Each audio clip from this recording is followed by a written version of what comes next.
Cela va bientôt faire 1 an que Delphine Jubilard a disparu. 1 an que les enquêteurs tentent de retrouver son corps en scrutant les alentours de sa maison, en questionnant son mari, Cédric, incarcéré depuis le mois de juin, ou encore en tentant d'obtenir des témoignages de proches. Ce mercredi 1er décembre, le Parisien dévoilait des révélations d'une voisine, qui aurait entendu des bruits glaçants, pendant 5 à 10 minutes. Elle se rappelle être sortie fumer une cigarette sur sa terrasse, cette fameuse nuit du 15 au 16 décembre 2020.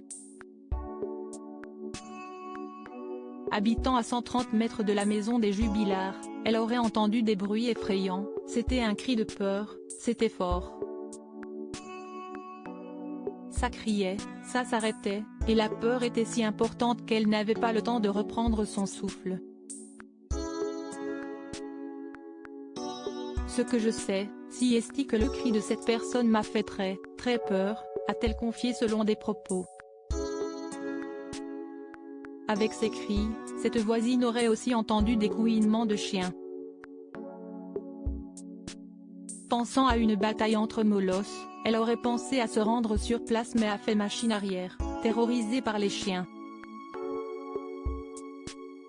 La fille de la voisine des Jubilard, des cris aigus d'une femme qui criait longtemps et qui après s'arrêtait. La voisine des Jubilard expliquera aux enquêteurs avoir énormément culpabilisé de ne pas avoir prévenu la gendarmerie pour ce qu'elle avait entendu ce soir du 15 décembre 2020. Selon les témoignages recueillis par les gendarmes, la voisine en question et sa fille étaient en train de regarder Retour vers le futur 2, diffusé sur TF1, quand à 23h07, elles sont sorties sur la terrasse. Si est à ce moment-là qu'elle aurait entendu les cris. L'enfant, âgé d'une dizaine d'années, confirmerait les propos de sa maman et aurait aussi entendu de nombreux cris. Elle aurait confié avoir entendu des cris aigus d'une femme qui criait longtemps et qui après s'arrêtait. Ça a duré longtemps, comme si elle ne reprenait pas son souffle.